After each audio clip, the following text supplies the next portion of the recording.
Hi, everybody. Today is Saturday, July 4th, 2020. So, today I wanted to do a short little video, talk a little bit about some of the tools we're going to be using for the book club. So, I am hosting an Android book club. It is mostly geared towards iOS developers who are looking to kind of dip their toe into the Android world. We're going to be reading two books. We're going to be reading the first book is Programming Kotlin. You can buy here on the Pragmatic Bookshelf. And then the second book is the Big Nerd Ranch Android Guide, 4th edition. But specifically today, I wanted to talk a little bit about some of the websites and tools you should be familiar with as we get started with the book club. So the first one, of course, is just the Kotlin website itself. You can check that out. So there's a couple main sections up here. The first one that you definitely want to check out is Learn. So you hit Learn. There's a language guide. And that'll give you access to a lot of like basic introductions to concepts and kind of a discussion, not a discussion format, but like a documentation reference format. And the other one is Play. So when you hit Play, you actually will load a web-based editor. So one of the nice things you can do here is, if you're working in the Learn section and you want to demonstrate a feature, you can come in here, highlight the code, bring it over into the player, run it, and start to play around with it. So specifically the book that we're going to be reading, the first book is Programming Kotlin, and I really like the book so far. I'm about through chapter 4, I think. But one of the things I think is helpful as you go through a book club is to kind of have some active demos and stuff to work through. So to do that, we're going to be taking advantage of a website called Exorcism. Now, Exorcism has, basically it's a site that has lots of language tracks. And the idea is you come in, you create an account, usually they link it through your GitHub account. And they'll give you little exercises to do. To kind of help, handhold you through the language learning process.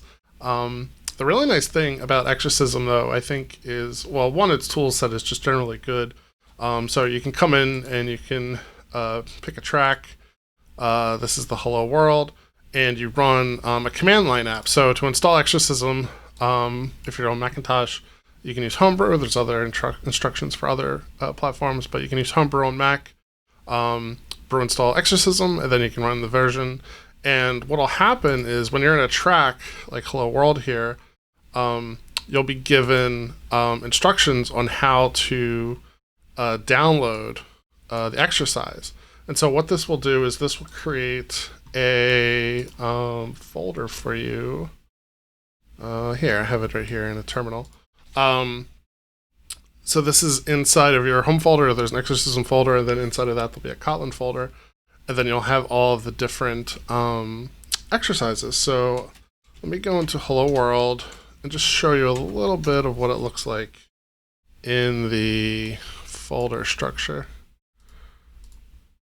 So this is using VS Code. I like browsing source code in VS Code. We'll show off the IntelliJ stuff in a second, but you come in here, and what'll happen is you'll get a folder with .exorcism, which just has a bunch of metadata about the example. Gradle is a tool that used to build the programs, kind of like Make. You shouldn't be interacting with it too much. If you want to run the unit tests from the command line, you can run just like .gradle test, I think it's. So let's see here. So .gradle, yeah. So .gradle w test, and that will run these unit tests. You can see this one passes because I already did it. Then you have build folder, which just has the assets that are generated from the build, Gradle itself, and then the source. The source is where the actual code that you're going to be playing around with. So the first is you get a source file for Hello World, which is helloworld.kt, and then you've got your test file, which is Hello World Test. And so the whole idea of Exorcism is that you're going to download these projects. They'll come with a list of tests that don't pass, and then you implement the main source file so that all the tests pass. And then when you're done, you'll upload it to the Exorcism site. And if you're going through the mentored track, which I would recommend you do, you can basically submit the solution for review. And you can even ask specific questions like, is this the best way to do, something? The turnaround time for the review is usually anywhere from 24 to 48 hours. But it's really nice, and I really appreciate the volunteering that's going on over there. So for the tracks themselves, there's basically a main sample solution to work through, and then for each time you finish one, it'll unlock many other ones. So there's no real rule. I mean, the basic idea is you should be trying to go through a couple that kind of align with the chapters. So you can see this first one talks about strings. The second one talks about conditionals. The third one adds integers, loops, and strings. And you can complete the main ones and then maybe complete one or two of the small ones. It's kind of up to you. But I think it would be very helpful because it's a lot of times when you're reading this Kotlin book and other technical books, you can read through the chapters and everything feels like, oh, that makes sense, that makes sense, that makes sense. But like until you actually sit down to actually type in the code and really understand like the typos you're going to make and how to look up the documentation and how to run the tests, like you don't really get a good sense of what day-to-day life is like. So I think Exorcism is really going to help us with that. As far as the code, as I showed, you can, if you use Visual Studio Code to run the test. Although I will also show off right now the IntelliJ option. So I will open the Hello World, so you can see an Exorcism, Kotlin, Hello World. Now I've done a couple settings changes to IntelliJ. Specifically, I find the default fonts to be really small, and I've actually even made this screencast a little bit bigger. But you can go into appearance options and update the font size if you want. And I think, that's the main thing I did, which is why you see things a little bit bigger.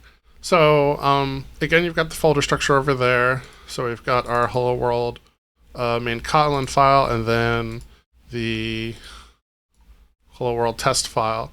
And then down here at the bottom, this is where you'll see the test results. So in here, you'll see this little play button next to the test, and you can run the entire test suite or individual test. And then it'll compile the app, it'll run the test, and everything works. You see a little test passed up here.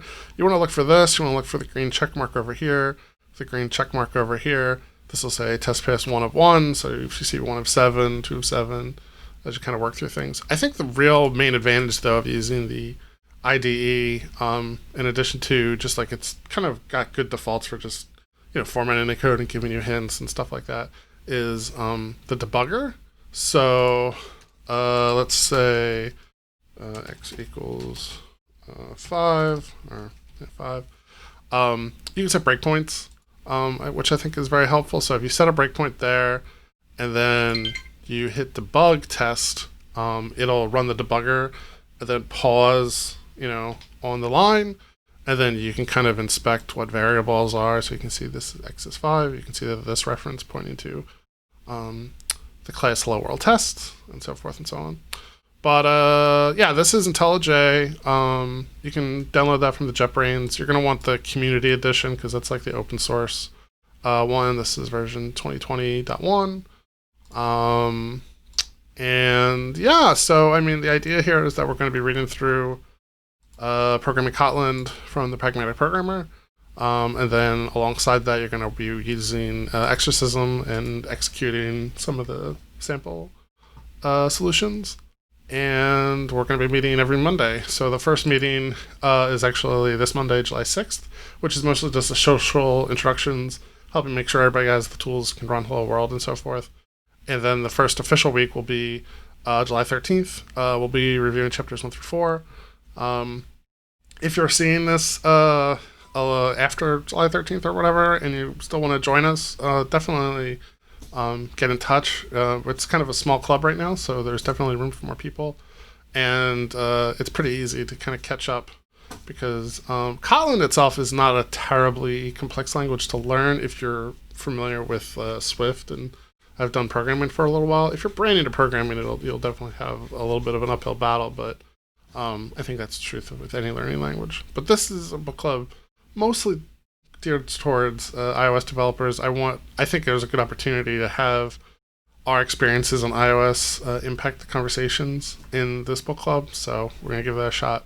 But yeah, so that's kind of a quick little tour of some of the things you might want to check out with regard to Kotlin documentation, some of the ways you can run Kotlin code, and the Exorcism track for Kotlin. So yeah, with that, I'll close it up for today. Have a good weekend. We'll see you later. Bye-bye.